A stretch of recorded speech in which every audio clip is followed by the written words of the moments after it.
తెలుగు శ్రోతలందరికీ నమస్కారం అండి. మన అలనాటి కథలు ఎవర్ గ్రీన్ స్టోరీస్ ఛానల్కి మీ అందరికీ స్వాగతం. అర్చన నవల వింటున్నామండి. రచన శ్రీమతి అత్తలూరి విజయలక్ష్మి గారు. 17వ భాగంలో ఉన్నాము. మన వీడియోస్ కనుక మీకు నచ్చినట్లయితే తప్పకుండా లైక్ చేయడం మాత్రం మర్చిపోవద్దండి. అలాగే మన వీడియోస్ని మీ ఫ్రెండ్స్కి, రిలేటివ్స్కి షేర్ చేయండి. ఇంకా ఎవరైనా మన ఛానల్ సబ్స్క్రైబ్ చేసుకోకుండా చూస్తూ ఉన్నట్టయితే వెంటనే సబ్స్క్రైబ్ చేసుకునే చూడండి. ఇటువంటి మంచి మంచి నవలలు నేను పెట్టిన వెంటనే అప్డేట్స్ కూడా అన్నీ మీ మొబైల్లోకి వచ్చేస్తాయి. కాబట్టి తప్పకుండా సబ్స్క్రైబ్ చేసుకొని చూడండి. ఇక ఆలస్యం చేయకుండా మనం కథలోకి వెళ్ళిపోదాం.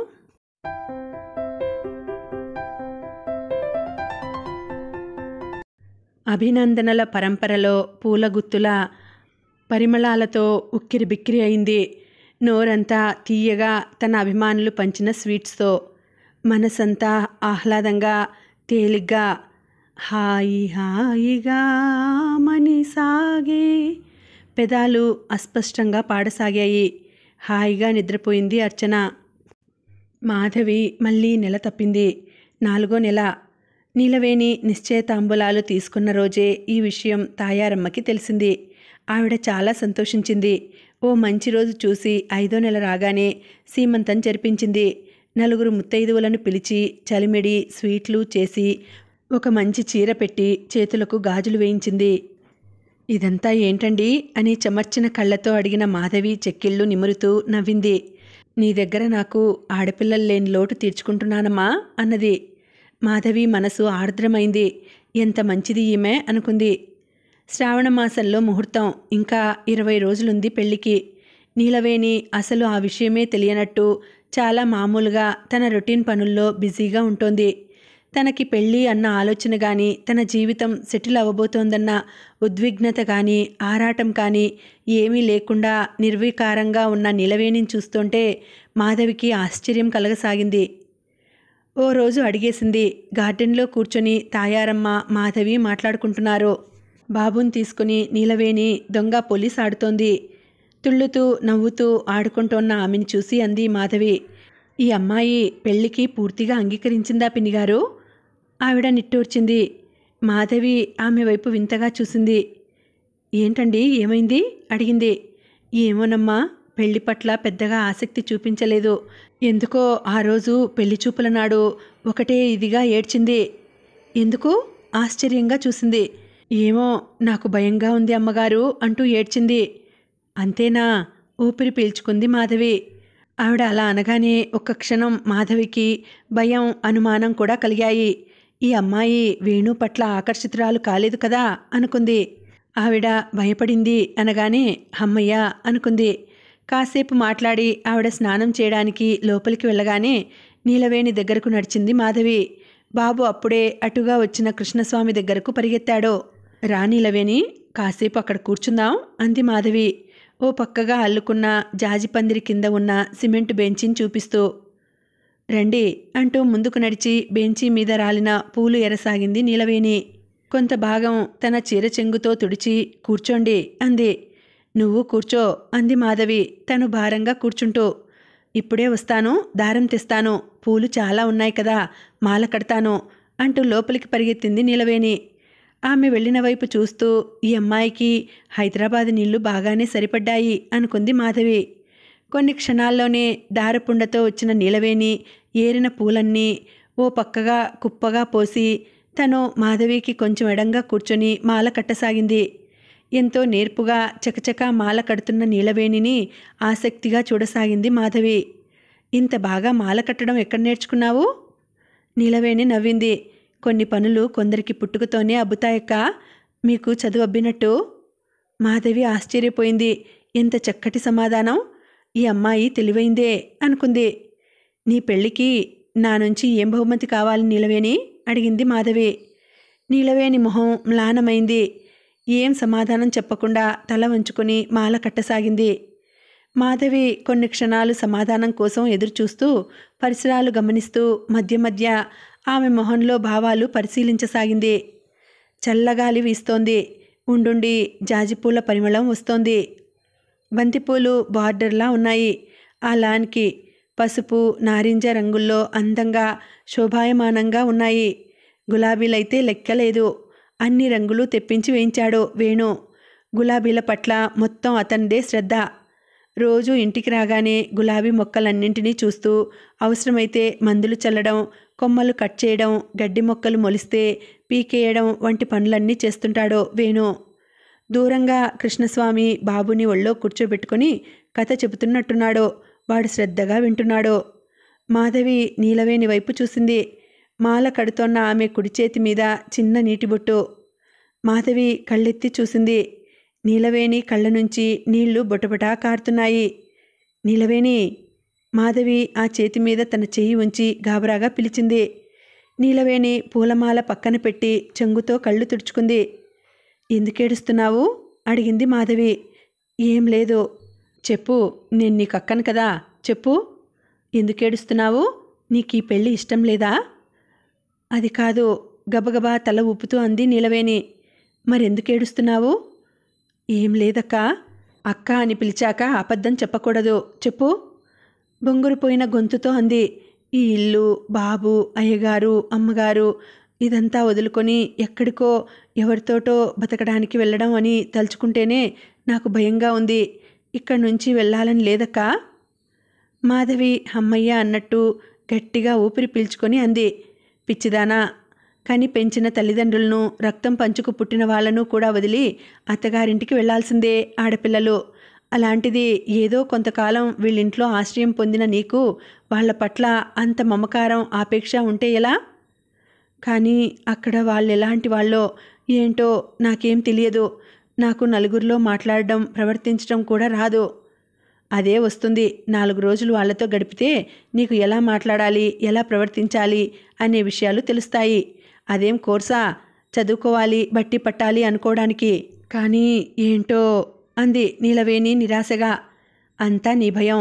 ఇది నీకే కాదు, పెళ్లి చేసుకునే అమ్మాయిలందరికీ ఇలాగే ఉంటుంది. కాబట్టి అంతా మర్చిపోయి హాయిగా ఆనందంగా ఉండు. పెళ్ళి 2 రోజులుందనగా నీకు మెహందీ పెట్టిస్తాను.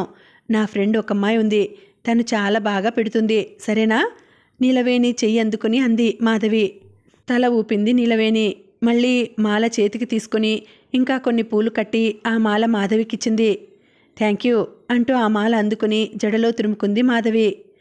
మరో చిన్న ముక్క తనకి, తాయారమ్మకి కట్టి లోపలికి వెళ్దామా అంది నీలవేణి ముసురుకుంటున్న చీకట్లు చూస్తూ.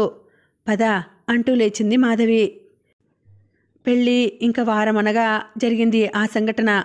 కృష్ణస్వామి రోజులాగే ఆ రోజు కూడా 5ంటికే లేచి కాలకృత్యాలు తీర్చుకొని స్నానానికి వెళ్ళాడు. ఇంతలో హఠాత్తుగా వినిపించింది ఆయన గొంతు. అమ్మా అంటూ గట్టిగా. అప్పటికే తాను లేచి వాకిలి ఊడుస్తున్న నీలవేణి ఆయన పిలుపుకి చీపురు కింద పారేసి ఒక్క ఉదుటిన పెరటి వైపు వెళ్ళింది. కృష్ణస్వామి బాత్రూంలోకి వెళ్ళబోతూ జారిపడ్డాడేమో. ఆ పడడం సిమెంటు తొట్టి మీద పడ్డాడు. నీలవేణి పరిగెత్తుకుని వెళ్ళి ఆయనను లేపి కూర్చోబెట్టింది. మళ్ళీ వెనక్కి పైకి చూస్తూ గట్టిగా పిలిచింది. అమ్మగారు, వేణుబాబుగారు. ఆ పిలుపుకి అప్పుడే మెలకువ వచ్చిన తాయారమ్మ కంగారుగా లేచి కూర్చుంది మంచం మీద. నీలవేణి స్వరం మరోసారి వినిపించడంతో బలవంతంగా మంచం దిగి మోకాళ్ళు పెట్టేసినట్టయి కుంటుకుంటూ పెరటి వైపు వెళ్ళింది. ఏమైందే? గట్టిగా అడిగింది నిద్రమత్తు వదలని స్వరంతో. అయ్యగారు పడిపోయారమ్మా, ఏడుపు గొంతుతో అంది నీలవేణి. అయ్యో, పడ్డారా? కంగారుగా అని గట్టిగా వేణు అని అరిచిందావిడ. ఆమె పిలుపుకి వేణు ఉలిక్కిపడి లేచాడు. గబగబా బాల్కనీలోకి వచ్చి చూడగానే బాత్రూం వైపు వెళ్లే చోట వాష్ ఏరియాలో సిమెంటు తొట్టి దగ్గర నిస్సహాయంగా కూలబడిన కృష్ణస్వామి, కన్నీళ్లతో ఆయన పక్కనే నిలబడ్డ నీలవేణి, నడవలేక ఆయన వైపు నడుస్తున్న తాయారమ్మ కనిపించారు. గబగబా మెట్లు దిగి ఒక్క అంగలో వచ్చి తండ్రిని 2 చేతులతో లేవనెత్తాడు. ఆయన తన 2 చేతులు వేణు భుజం మీద వేసి కుంటుకుంటూ నడుస్తూ వసారాలోకి వచ్చాడు. అప్పటికే నీలవేణి పరిగెత్తుకుంటూ లోపలికి వెళ్ళి ఒక కేన్ కుర్చీ తెచ్చి అక్కడ వేసింది. దెబ్బ తగిలిందా నాన్నగారు?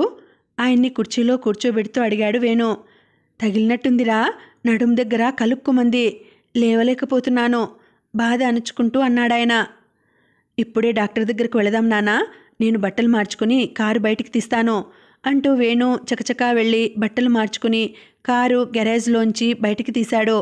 తిరిగి వచ్చి ఆయన్ని పట్టుకుని లేపి తాయారమ్మ సాయంతో జాగ్రత్తగా కారు దాకా తీసుకొచ్చి కారులో కూర్చోబెట్టాడు. నేను కూడా రానుట్రా అడిగింది తాయారమ్మ. ఎందుకమ్మా, నేను చూపించి తీసుకొస్తాను, కంగారేం లేదు, పెద్ద వయసు కదా, బెణికి ఉంటుంది, తగ్గిపోతుందిలే అంటూ డ్రైవింగ్ సీట్లోకి వెళ్ళి కారు స్టార్ట్ చేశాడు. ఏంటో ఇవాళ నిద్ర లేచి ఎవరి మొహం చూశారో పొద్దున్నే అంటూ తాయారమ్మ నీరసంగా లోపలికి నడిచింది. నీలవేణి మనసు చివుక్కుమంది. ఆవిడ ఆ మాట చాలా క్యాజువల్గా అన్నా ఆ అమ్మాయికెందుకో తనే ఆయన పడడానికి కారణమేమో అనిపించసాగింది. నిజానికి అలా అనుకోవడానికి కారణమేమీ లేదు. పడినప్పుడు తనేం చేయలేకపోయానన్న న్యూనతా భావం తప్ప మరోటి కాదు. కానీ నీలవేణి అలా అనుకుంది. పని చేస్తూనే ఉన్న మనసంతా వేణు, కృష్ణస్వామి తిరిగి రావడం కోసం 1000 కళ్ళతో ఎదురుచూడసాగింది. దాదాపు గంట తర్వాత వేణు ఫోన్ చేశాడు. తాయారమ్మ మాట్లాడింది. నాన్నని హాస్పిటల్లో అడ్మిట్ చేశానమ్మా, 2 రోజులు ఉండాలన్నారు డాక్టర్లు అంటూ అతను చెప్పడంతో ఆవిడ గాబరా పడిపోయి ఏడవసాగింది. నీలవేణికి ఆవిడ దుఃఖం చూస్తుంటే తనకి బాగా దుఃఖం వచ్చింది. ఏడవకండమ్మగారు, అయ్యగారికి తగ్గిపోతుంది, భయపడమాకండి అంటూ తనకి తోచిన విధంగా ఓదార్చడానికి ప్రయత్నించసాగింది. సుమారు 9 దాటుతుంటే తాయారమ్మ సూచనతో మాధవికి ఫోన్ చేసి విషయం చెప్పింది. తిరుగు టపాలో వచ్చింది మాధవి. ఏమైంది పిన్నిగారు, ఎలా పడ్డారు, అసలు ఏమైంది అంటూ. నీలవేణి జరిగింది చెబుతుండగా వేణు వచ్చాడు. ఏం జరిగింది వేణు, డాక్టర్ ఏమన్నారు అడిగింది మాధవి. వేణు ఏం లేదన్నట్టు తలుపుతూ నడుం దగ్గర ఎముక జరిగిందట, ఎక్స్రేలు ఈసీజీలు అవుతున్నాయి అన్నాడు. ఈసీజీ దేనికి ఆశ్చర్యంగా చూసింది మాధవి. పెద్ద వయసు కదా, పెద్దవారు ఏం జరగకూడదని ముందు జాగ్రత్తగా అన్ని పరీక్షలు చేస్తారు, నీకు తెలియందేముంది మాధవి అంటూ మాధవి ముఖంలోకి చూశాడు.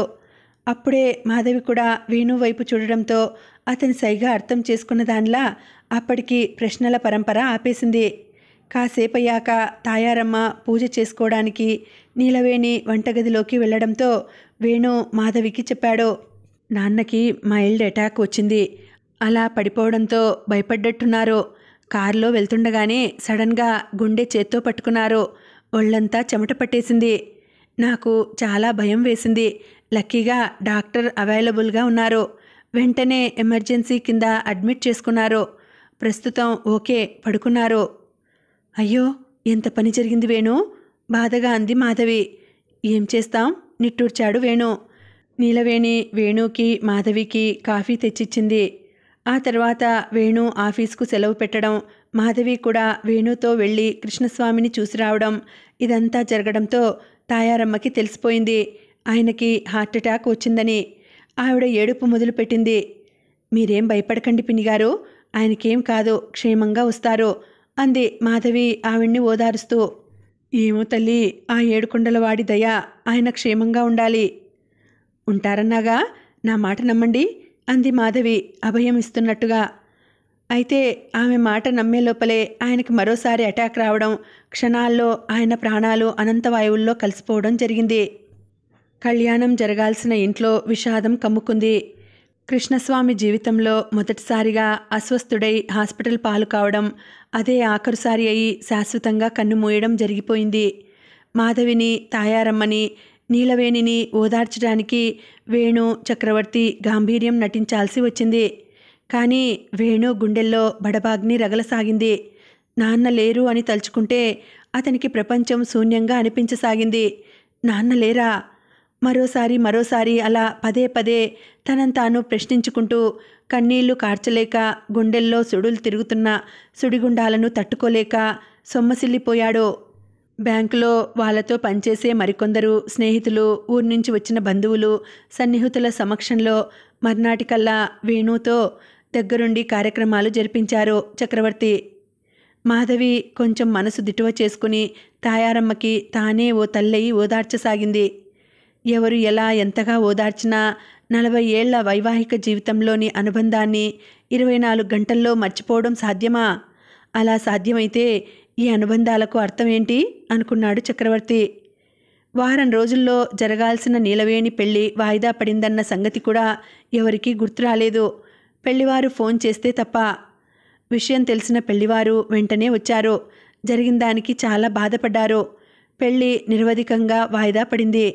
తిండి నీళ్లు లేక కన్నీళ్లతో వేదనతో చిక్కి శల్యమైపోయింది తాయారమ్మ 10 రోజులకే. ఇప్పుడే మళ్ళీ నీలవేణి పెళ్లికి ముహూర్తం పెట్టి ఆమెని సగౌరవంగా సాగనంపడానికి ఏర్పాట్లు చేయడానికి ఎవరూ లేరు. తండ్రిలా ఆదరించిన కృష్ణస్వామి కనుమరుగయ్యాడు.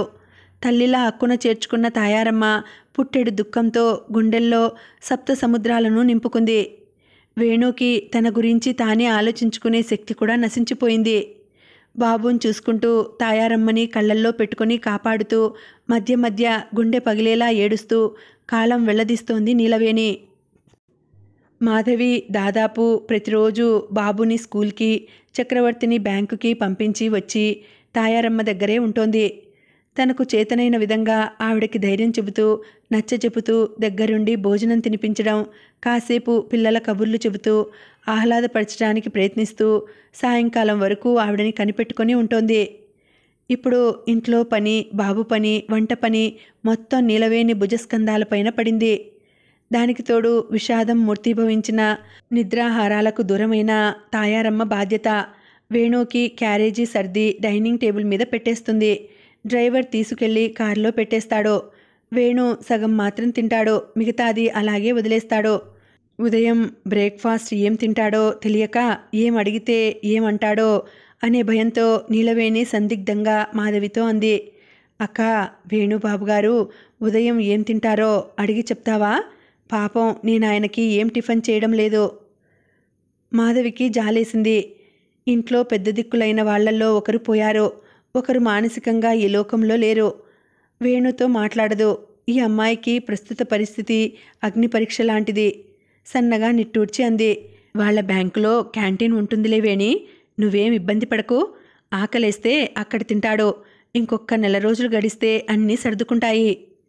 ఆమె అన్నట్టుగానే నెల రోజులు గడిచి మొదటి నెల మాసికం అయ్యాక వేణులో కొద్దిగా మార్పొచ్చింది. తాయారమ్మ కూడా ఏడుస్తూ పడుకోకుండా లేచి తిరగడం, మధ్య మధ్య వంటగదిలోకి వచ్చి వేణుకేం కావాలో చూడడం, ఎక్కువసేపు పూజ చేసుకోవడం చేస్తోంది. మధ్యాహ్నం నీలవేణి ఆవిడ తింటేనే తను తింటానని అన్నం తినకుండా మారాం చేస్తుండడంతో తప్పనిసరిగా ఎంగిలి పడుతోంది. ఇదివరకు మధ్యాహ్నాలు కాసేపు పడుకునే ఆవిడ ఇప్పుడు అలా కూర్చుని శూన్యంలోకి చూడడం, లేదంటే బాబా జీవిత చరిత్ర తీసుకుని పారాయణ చేస్తూ కూర్చోవడం, లేదంటే జపమాల తీసుకుని జపం చేసుకోవడం చేస్తోంది. ఇదివరకులా నీలవేణితో ఆ కబురు ఈ కబురు చెప్పడం లేదు. బాబుతో కాసేపు ఆడుకుంటుంది. వాడు ఇప్పుడు ఆవిడ దగ్గరే పడుకుంటున్నాడు. ఆ ఒక్క మార్పు నీలవేణికి బాధ కలుగచేసింది. వాడు పక్కన లేకపోతే నీలవేణికి ఏదో లోతుగా అనిపించసాగింది. తనకు తోచిన కథలేవో చెబుతూ వాడిని నిద్రపుచ్చి నిద్రపోతున్న వాడి ముద్దుమొహం చూస్తూ ఏదో అలౌకిక ఆనందం పొందుతుండేది. అదిప్పుడు దూరమైంది. ఏదో ఒంటరితనం, దిగులు కమ్మేయసాగింది. కృష్ణస్వామి మరణంతో నీలవేణిలో అనూహ్యమైన అభద్రతా భావం చోటు చేసుకుంది. ఇంకా నా భవిష్యత్తేంటి? నేనేం చేయాలి? నేనెక్కడుండాలి? అనే ఆలోచనలు ఆమెని కుదిపేస్తున్నాయి. పగలంతా ఆ పని ఈ పని చేసుకుంటూ ఆలోచనలు తరిమేస్తున్నా రాత్రి కాగానే ఒంటరితనం భూతంలా భయపెట్టసాగింది. ఆమెకి పెళ్లి వాయిదా పడిందన్న దిగులు కానీ బాధ కానీ లేదు. కానీ తన భవిష్యత్తు గురించిన ఆలోచనలు మొదటిసారిగా ఆమె మనసులో నిండిపోయి అశాంతి కలుగజేస్తున్నాయి. తండ్రి లాంటి కృష్ణస్వామి మరణించడం, తాయారమ్మ విషాదంలో పడిపోవడంతో ఆమెకి ఇదివరకటి ఆప్యాయత, అభిమానం లభించడం లేదు. ఇప్పుడు బాధ్యతలు బాగా ఎక్కువయ్యాయి, కానీ ఏదో కోల్పోయిందనిపిస్తోంది. కొత్తగా ఈ మధ్య నీలవేణికి వేణు పట్ల సానుభూతి కలగసాగింది. ఏం తింటున్నాడో ఏం చేస్తున్నాడో తెలియడం లేదు. తననేమీ అడగడు. అతనికి ఏం ఇష్టమో ఏం చేయాలో తనకి తెలియదు. ఇన్నేళ్లలో వేణుతో తను మాట్లాడిన మాటలు వేళ్ల మీద లెక్క పెట్టవచ్చు. అలాంటిది మీకేం కావాలి, ఏం చేయను అని అడిగే సాహసం ఆమెకి లేదు. తననేమీ అడగడు, అలా అని ఏదో ఒకటి తింటాళ్లే నాకెందుకు అని కూడా అనుకోలేకపోతోంది. అందుకే రాత్రి డిన్నర్కి మాత్రం ప్రత్యేకంగా వంట చేయడం, అన్నీ టేబుల్ మీద అమర్చి కొంచెం దూరంగా తలుపు చాటున నిలబడి అతను తినేటప్పుడు పరిశీలించడం, ఏదన్నా వెతుక్కుంటున్నట్టు కనిపించగానే గబుక్కున వెళ్ళి అందించడం చేస్తోంది. అలా చేయడంలో ఆమెకేదో ఆనందం కలుగుతోంది. ఆ ఆనందంలో కృతజ్ఞత తప్ప మరో భావం లేదు. ఏది ఏమైనా నీలవేణి సేవలు ఆ ఇంటికిప్పుడు కావాలి. ఆ మనుషులకి ఆమె అవసరం ఉంది. అందుకే ఆమె పెళ్లి గురించి ఆలోచించడం లేదు. ఒక్క మాధవి మాత్రమే మధ్య మధ్య అనుకుంటూ ఉంటుంది, ఏంటి ఈ అమ్మాయి జీవితం ఇలా అర్ధాంతరంగా ఆగిపోయింది, ఎవరు ఈమె సంగతి ఆలోచించరా అనుకుంటుంది. మళ్ళీ తనకు తనే ఆలోచించడానికి ఏముంది, పెళ్లి చేయాలి, అందుకు ముహూర్తం చూడాలి. కానీ ఇంట్లో అశుభం జరిగాక ఏడాది వరకు శుభకార్యం చేయకూడదంటారు. మరి ఏం చేయాలి? అలా అనుకుంటుండగానే మాధవికి నెలలు నిండాయి. ఈసారి పురుడు తన చేత్తో పోస్తానన్న తాయారమ్మ ఇప్పుడు ఆ శక్తి లేని దానిలా నిస్సహాయంగా ఉంది. మాధవి తల్లి వచ్చి ఆమెని పుట్టింటికి తీసుకెళ్ళిపోయింది. వెళ్ళేటప్పుడు మాధవి తాయారమ్మకి తనకు తోచిన విధంగా కొన్ని ఓదార్పు మాటలు చెప్పి మనసు దిటవు చేసుకుని మామూలు ప్రపంచంలోకి రమ్మని వేడుకుంది. అలాగే నీలవేణికి కూడా వేణు బాధ్యతలు, బాబు తాయారమ్మల బాధ్యతలు అప్పగించి తన ఫోన్ నెంబర్ ఇచ్చి ఏదన్నా అవసరం ఉంటే ఫోన్ చేయమని చెప్పింది. నీలవేణి కళ్ళల్లో నీళ్లు తిరిగాయి. మౌనంగా తలూపి ఆమెకి వీడ్కోలు పలికింది. ఇప్పుడు నీలవేణికి మరీ భయంగా అనిపిస్తోంది. ఎలా ఈ ఇంటిని, ఈ ఇంట్లో మనుషుల్ని కాపాడాలి? ఈ ఇంట్లో తన బాధ్యత ఏంటి, ఎంతవరకు? వంట చేయడం, బాబుకి తినిపించడం, తాయారమ్మని బతిమాలి కొద్దిగా తినేలా చేయడం, వేణుకి క్యారియర్ సర్ది ఇవ్వడం, ఆ తర్వాత తను తినాలంటే భయం వేస్తుంది. తను తినేటప్పుడు ఎవరన్నా చూస్తారేమో, ఏమన్నా అనుకుంటారేమో అనిపిస్తుంది. ఇంతకాలం ఇంట్లో ఎలా తిరిగినా వంటగదిలోకి వెళ్ళడానికి బెరుగ్గానే ఉండేది. ఇప్పుడు వంటగది మొత్తం నీలవేణి ఆధీనంలోకి వచ్చేసింది. ఏం చేయాలో, ఎలా చేయాలో అంతా అయోమయం. ఎలాగోలా వంట చేసేసి బయటపడిపోతుంది. వండిన పదార్థాలన్నీ డైనింగ్ టేబుల్ మీదకి చేర్చి ఊపిరి పీల్చుకుంటుంది. ఆ తర్వాత ఇల్లంతా తిరుగుతూ ఏ పని చేసినా ఏమీ అనిపించదు. కానీ వంటగదిలోకి వెళ్ళేటప్పుడే ఎక్కడ లేని వణుకు వస్తుంది. ఇంటి పనితో రోజంతా బొంగరంలా క్షణం కూడా ఖాళీ లేకుండా తిరిగేస్తుంటే ఏ బాధ ఉండదు. కానీ రాత్రి కాగానే ఏదో భయం, మరేదో దిగులు మనసంతా ఆవరించి నిద్ర కూడా తొందరగా పట్టడం లేదు ఈ మధ్య. ఇటీవల ఆమెలో కొత్త ఆలోచనలు చోటు చేసుకుంటున్నాయి. వాటిలో ఎంతకాలం ఈ ఇంట్లో ఇలా ఉండాలి, ఎంతకాలం ఉన్నా ఈ ఇంటికి తానేమీ కాదు అనే భావన ప్రధానంగా ఆమె మనసుని కుమ్మరి పురుగులా తొలిచేస్తోంది. రేపు తాయారమ్మ గారికి ఏమన్నా అయితే తన పరిస్థితి ఏంటి అనిపించగానే నిలువెళ్ళా వణికిపోతోంది. ఎవరితోనన్నా ఈ విషయాలు చర్చించాలన్నా, ఏం చేయాలన్నా ఏమీ తోచడం లేదు. తనకి ఎవరు తన అనేవాళ్ళు లేరు. మనసులో ఉన్నదేదైనా పంచుకోవడానికి ఎవరూ లేరు. ఇంతకాలం కృష్ణస్వామి గారున్నప్పుడు ఇంటిల్లిపాది తనను ఇంట్లో మనిషిగా చూస్తుంటే ఇలాంటి ఆలోచనలు రాలేదు. ఇప్పుడు తాయారమ్మ కూడా మంచం పట్టడంతో ఆమెతో ఆత్మీయంగా మాట్లాడేవాళ్ళు ఎవరూ లేరు. మాధవి అయినా ఉంటే బాగుండేది, తను కొంచెం చదువుకొని ఉంటే ఎంత బాగుండేది అనిపించసాగింది. ఇప్పుడు తనేదన్నా చదువుకోవచ్చా? కొద్దిగా తెలుగులో రాయడం చదవడం వచ్చు, పోనీ కుట్టుపనో ఇంకేదన్నా నేర్చుకుంటే? అలాంటి ఆలోచనలతో కొంతకాలం గడిచాక నీలవేణి ఏదో ఒక శుభక్షణం చూసి తాయారమ్మని అడగాలని నిశ్చయించుకుంది. కానీ అలాంటి క్షణాలు ఎన్ని వచ్చినా అడగడానికి ఆమెకి ధైర్యం మాత్రం చాలడం లేదు. నీలవేణికి జీవితం అలా పరాధీనగా గడిచిపోతుండగానే మరికొంతకాలం గడిచింది. ఈలోగా బ్యాంకులో వేణుకి పెళ్లివాళ్ల దగ్గర నుంచి ఒత్తిడి మొదలైంది. ఈ సంబంధం క్యాన్సిల్ చేసుకుంటామని కబురు చేశారు. వేణుకేం చేయాలో తోచలేదు. చక్రవర్తి సలహా అడిగాడు. పెళ్ళికొడుకు తొందరపడుతున్నాడని. నేను మాత్రం ఏం చెప్పగలను వేణు, మీ ఇంటి పరిస్థితి నీకే తెలియాలి. మీ అమ్మగారు మామూలు మనుషుల్లో పడి ఇదివరకులా పని చేయగలిగితే ఆ అమ్మాయిని ఇంకా పెళ్లి చేసి పంపించేయడం మంచిది. ఎందుకైనా మంచిది, మీ అమ్మగారిని అడుగు అన్నాడు. వేణు ఆ రోజే తాయారమ్మని అడగడానికి ఆవిడ గదిలోకి వెళ్ళాడు. అక్కడి దృశ్యం చూసి స్తంభించిపోయాడు. తాయారమ్మ తలని ఎడం చేత్తో పైకి ఎత్తి మంచానికి ఆనించి కూర్చోబెట్టింది నీలవేణి. ఆవిడ వెడిలో దిండు పెట్టి దానిమీద సగ్గుజావ ఉన్న స్టీల్ బౌలు పెట్టి స్పూన్తో తాగిస్తోంది. ఆవిడ నీరసంగా కళ్ళు మూసుకుని కొద్దిగా నోరు తెరిచి బలవంతంగా తాగుతోంది జావా. ఆ క్షణంలో వాళ్ళిద్దరినీ అలా చూశాక వేణుకి మతిపోయింది. అమ్మకేమైంది ఆందోళనగా అనుకున్నాడు. అప్రయత్నంగా అనేశాడు. అప్పుడు నీలవేణి తల తిప్పి వేణు వైపు చూసింది. కంగారుగా చూపులు తిప్పేసుకుని అమ్మగారికి విరేచనాలవుతున్నాయి అంది. ఎప్పటినుంచి అడిగాడు. ఈరోజు ఉదయం నుంచే నీలవేణి మళ్ళీ చెప్పింది. వేణుకేం చేయాలో ఏం మాట్లాడాలో అర్థం కాలేదు. ఈ సంభాషణ జరుగుతున్నప్పుడు కూడా ఆవిడ కళ్ళు తెరవలేదు. ఓపిక లేనిదానిలా నిస్సత్తుగా ఓ పక్కకి తలవాల్చి కూర్చుంది. వేణు బయటకి వచ్చేశాడు. ఆ క్షణంలో అతనికి ఒకటే అనిపించింది. ఈ పరిస్థితుల్లో నీలవేణిని ఈ ఇంటి నుంచి బయటికి పంపకూడదు. పంపిస్తే తను చాలా తప్పు చేసిన వాడవుతాడు. వెంటనే సెల్ తీసి పెళ్ళికొడుకు అతని మేనమామకి సారీ చెప్పాడు. అయితే ఈసారి ఫలితం 2 రోజుల తర్వాత తెలిసింది. ఆ కుర్రాడు బ్యాంకులో తనకు కనిపించిన ప్రతి ఒక్కరికి వేణు భార్యతో అభిప్రాయ భేదాలు వచ్చి ఆమెని ఇంటి నుంచి వెళ్ళగొట్టాడని, మళ్ళీ పెళ్లి చేసుకోవడానికి ఆవిడ విడాకులు ఇవ్వకుండా వేణు మీద కక్ష తీర్చుకుంటోందని, అందుకే తన సుఖానికి సంతోషానికి నీలవేణిని వాడుకుంటున్నాడని, ఆమెకి పెళ్లి చేసి పంపిస్తే తన ఆటలు సాగవు కాబట్టి ఏదో వంకతో ఆమె పెళ్లి క్యాన్సిల్ చేసి ఆ అమ్మాయి జీవితం నాశనం చేస్తున్నాడని.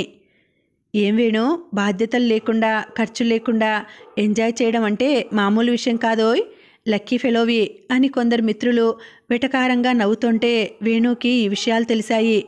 అది విన్న వేణు ఉగ్రుడైపోయాడు. తనను తాను కంట్రోల్ చేసుకోవడం అసాధ్యమే అయింది. బ్యాంకులో సెలవు చీటీ పంపించి ఇంటికి వెళ్ళిపోయాడు. అప్పుడు నీలవేణి వంటగదిలో ఉంది. సాంబారు గుమగుమలు వస్తున్నాయి. వేణు విసురుగా వంటగది గుమ్మంలోకి వెళ్ళి నిలబడి గట్టిగా అన్నాడు, నువ్వు రేపు నీ పెళ్ళికి రెడీ అవ్వు. నీలవేణికి అంత అకస్మాత్తుగా అతనలా ఎందుకన్నాడో అర్థం కాక తెల్లబోయి చూడసాగింది. అర్థం కాలేదా? నీ సర్వీసెస్ మాకు అవసరం లేదు. రేపు గుళ్ళో నీ పెళ్ళికి రెడీ అవ్వు. చూస్తుండగానే ఆమె కళ్ళు నీటితో నిండిపోయి బొటబొట కన్నీళ్లు కారిపోయాయి. కన్నీళ్ల మధ్య వణుకుతున్న పెదాలతో అంది, ఎందుకు? నా వలన ఏదన్నా తప్పు జరిగిందా? తప్పు లేదు, రైటు లేదు. నీ పెళ్లి చేయాలి నేను. అయినా సంబంధం కుదిరాక నీ కోసం ఏళ్ల తరబడి ఎవరు ఎదురు చూస్తారు? నీలవేణి తల వంచుకొని శిలలా నిలబడిపోయింది. రేపు ఎట్టి పరిస్థితుల్లో నీ పెళ్లి చేసేయాలి. ముహూర్తాలు అవి నాకు తెలియవు. దేవుడి ముందు ఎప్పుడైనా చేసుకోవచ్చు అంతే అంటూ అక్కడి నుంచి తన గదిలోకి వెళ్ళిపోయాడు. బ్యాంకుకు వెళ్ళిన వేణు మధ్యలో ఎందుకు వచ్చాడో, అంత అకస్మాత్తుగా తన పెళ్ళి అని ఎందుకు నిర్ణయించాడో అర్థం కాని నీలవేణి వెర్రిదానిలా నిలబడిపోయింది. అణువణువు వణికిపోతుంటే స్టవ్ ఆఫ్ చేసి వచ్చి తన గదిలో అచేతనంగా కూర్చుండిపోయింది.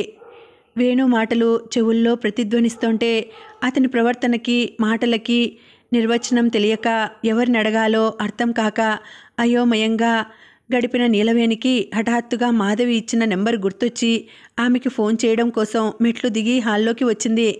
అప్పుడు వినిపించింది ఆమెకి నీరసంగా తాయారమ్మ గదిలోంచి నీలవేణి అన్న పిలుపు. ఆవిడకి భోజనం టైం అయిందని గుర్తొచ్చిన నీలవేణి ఆవిడ గదిలోకి పరిగెత్తింది. మరికొంతకాలం గడిచింది. అర్చనని Jawaharlal Nehru national urban renewal mission ప్రాజెక్టుకి స్పెషల్ డిప్యూటీ కలెక్టర్గా ఖమ్మం జిల్లాలోని భద్రాచలం వేశారు. విజయవాడలో రిలీవ్ అయ్యి ఖమ్మం కలెక్టర్ ఆఫీస్కి వెళ్ళి మర్యాదపూర్వకంగా కలెక్టర్ని కలిసింది. ఆవిడ పేరు హరిణి. ఎంతో అందమైన యువతి. డైరెక్ట్గా ఐఏఎస్కి సెలెక్ట్ అయ్యి ఖమ్మం వచ్చింది. అర్చనతో స్నేహంగా మాట్లాడింది. మీరెలాంటి ఇబ్బంది పడకండి, ఫీల్ ఫ్రీ అంది స్నేహంగా. విజయవాడలో అర్చన అనుభవాలు అడిగి తెలుసుకుంది. ఇద్దరూ వారి వారి విద్యా వృత్తి గురించిన విషయాలు చాలాసేపు మాట్లాడుకున్నారు. ఇంతలో పిఏ కలెక్టర్ మీటింగ్కి వెళ్ళాలని గుర్తు చేయడంతో హరిణి మరోసారి అర్చనకి షేక్ హ్యాండ్ ఇచ్చి బెస్ట్ ఆఫ్ లక్ చెప్పి మీటింగ్కి వెళ్ళిపోయింది. ఆవిడ వైభోగం చూసిన అర్చన మనసులో ఒక్క క్షణం నాకీ రోజు ఎప్పుడొస్తుంది అనిపించింది. వెంటనే అంతరాత్మ త్వరలో అని సమాధానం ఇచ్చినట్టు అనిపించి నవ్వుకుంది. భద్రాచలం శ్రీరాముడు సతీ సమేతంగా కొలువై ఉన్న ప్రదేశం. 17వ శతాబ్దంలో కంచర్ల గోపన్న చేత నిర్మించబడిన పవిత్ర ప్రదేశం. అనంతరం భద్రాచల రామదాసుగా చరిత్రలో మిగిలిపోయాడు గోపన్న.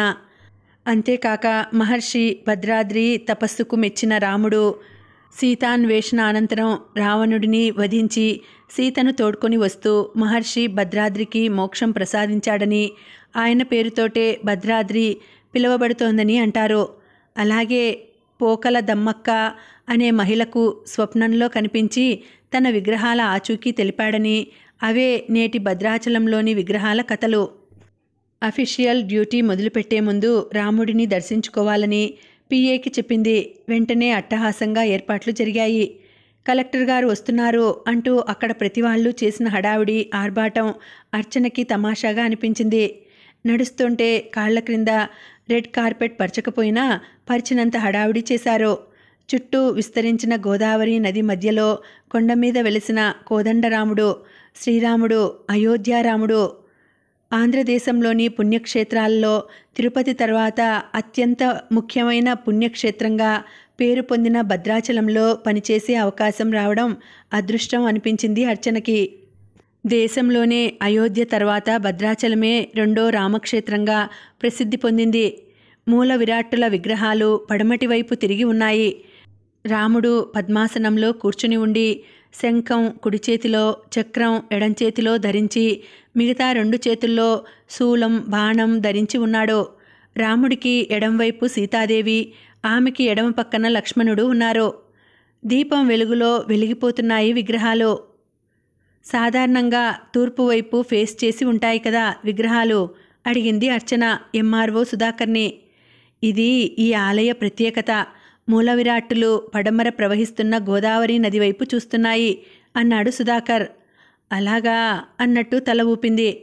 ప్రతి శ్రీరామనవమికి టీవీలో సీతారామ కళ్యాణం లైవ్ చూడడం తప్ప ఇంతవరకు భద్రాచలం రాలేదు.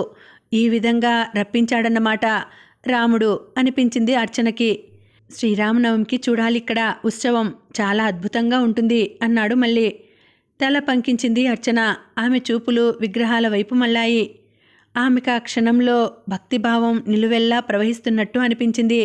ఆ పరిసరాల్లో తిరుగుతూ ఆ విగ్రహాలను అంత దగ్గరగా చూస్తుంటే ఒళ్ళు జలధరించినట్టు అయింది.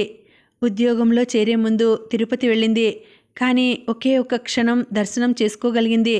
అప్పటికే అక్కడి వాలంటీర్లు తోసేశారు, జరుగు జరుగు అంటూ. కానీ ఇప్పుడు ఇక్కడ ఒక హోదాలో ఎంత దగ్గరగా ఒక్కసారి ఆ ఏడుకొండలవాడి విగ్రహం కూడా చూడగలిగితే. మీ గోత్రనామాలు చెప్పండమ్మా, అర్చన చేస్తాను. అర్చన స్వామి మాటలతో కళ్ళు తెరిచి సన్నగా నవ్వి అంది. ఆ భగవంతుడి గోత్రంతోటే చేయించండి, నా పేర్లోనే ఉంది అర్చన అంది. అర్చక స్వామి మంత్రాలు చదువుతూ విగ్రహాలకు పూలతో అక్షింతలతో పూజ చేస్తుంటే కళ్ళప్పగించి విగ్రహాలను చూస్తూ ఉండిపోయింది. అమ్మా నాన్న ఉంటే వాళ్ళెంత సంతోషించేవాళ్ళు. తను దగ్గరుండి పూజ చేయించేది కదా. ఇలాంటి అవకాశం వస్తుందని ఎప్పుడైనా ఊహించి ఉంటారా? ఎప్పటికైనా కూతురు ఉన్నత స్థాయిలో ఉందని తెలిసిన తర్వాతైనా రావచ్చు కదా. రారు. కొడుకు చేతిలో వాళ్ళు బానిసలు. వాళ్లే కాదు, ఈ పితృస్వామ్య వ్యవస్థలో మగవాడిదే పెత్తనం అనే భావజాలం నిలువునా నిండిన ఈ సమాజంలో కొడుకు సంరక్షణలో ప్రతి తల్లి తండ్రి ఉండాలన్న నియమానికి కట్టుబడిన ప్రతి వాళ్ళు అంతే. నిట్టూర్చింది అర్చన. ఇదిగోండమ్మా హారతి అద్దుకోండి. హారతి పళ్ళెంతో వచ్చిన అర్చకస్వామి ముందు స్పెషల్ డిప్యూటీ కలెక్టర్ అర్చన తల వంచి భక్తిగా హారతి కళ్ళకద్దుకుంది. ఆమె నుదుట కుంకుమ పెట్టి తల మీద అక్షింతలు చల్లి శటగోపం పెట్టి ఆశీర్వదించాడు అర్చకస్వామి. పర్సులోంచి 500 నోటు తీసి హుండీలో వేసింది. ఇవి ఉత్సవ విగ్రహాలు, శ్రీరామనవమికి బయటికి తీసి కళ్యాణం జరిపిస్తాం అని వివరించాడు మరో అర్చకస్వామి. ఆమె గర్భగుడిలోంచి బయటికి వస్తుంటే ఆమె వెనకాలే నడుస్తూ అన్నాడాయన. అర్చన ఆ విగ్రహాల వైపు చూసింది. కంచు విగ్రహాలు. ఎక్కువగా రద్దీ లేదు, ఎందుచేత అంది. తిరుపతిలో లాగా అస్తమానం రద్దీ ఉండదు మేడం గారు. గోదావరి పుష్కరాలు వచ్చినప్పుడు, శ్రీరామనవమికి, వైకుంఠ ఏకాదశికి ఇలా ప్రత్యేకమైన రోజుల్లోనే లక్షల మంది భక్తులు వస్తారు. మిగతా రోజుల్లో ప్రశాంతంగా దర్శనం అవుతుంది అన్నాడాయన. రండి మేడం, అదిగో అది సుదర్శన చక్రం అంటూ ఆలయ శిఖరం మీద ఉన్న సుదర్శన చక్రం చూపించాడు సుధాకర్ గుడిలోంచి బయటికి రాగానే. అర్చన తలెత్తి సుదర్శన చక్రం చూసింది. ఈ చక్రం గోదావరి నదిలో రామదాసుకి లభించిందట అన్నాడు సుధాకర్. అతను చెప్తోన్న విషయాలన్నీ వింటూ తల పంకిస్తూ మధ్య మధ్య అలాగా అంటూ మొత్తం ఆవరణ అంతా తిరగసాగింది.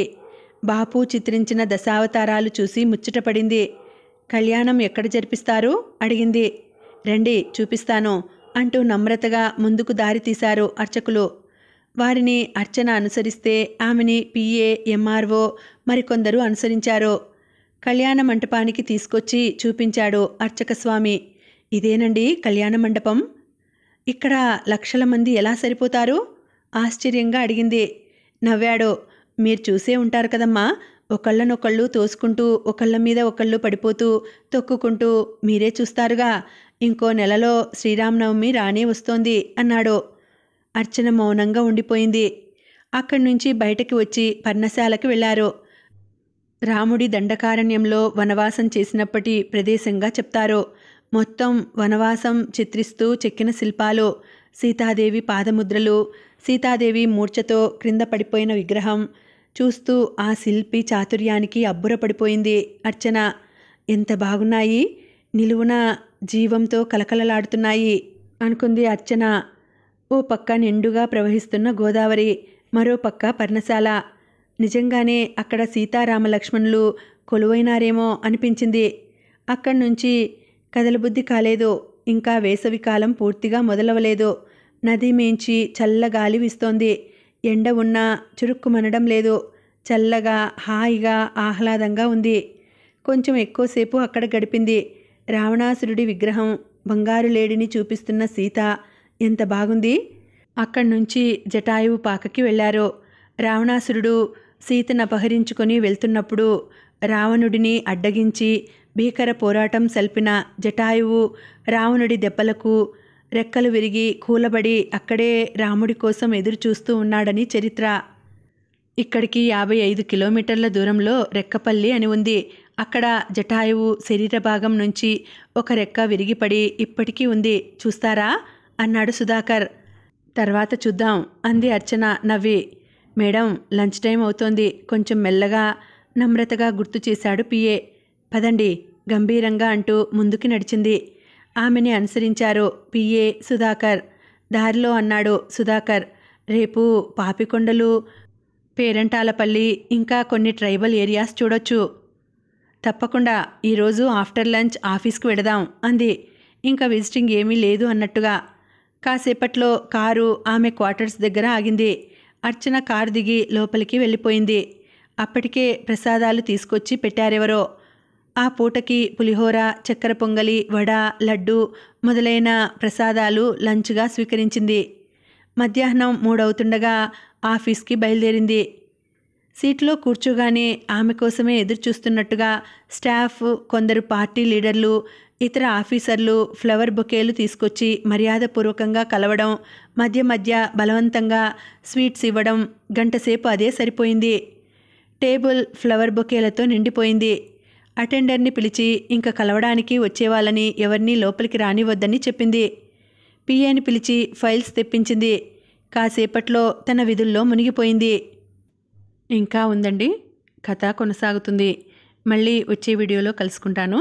అంతవరకు సెలవు. నమస్తే.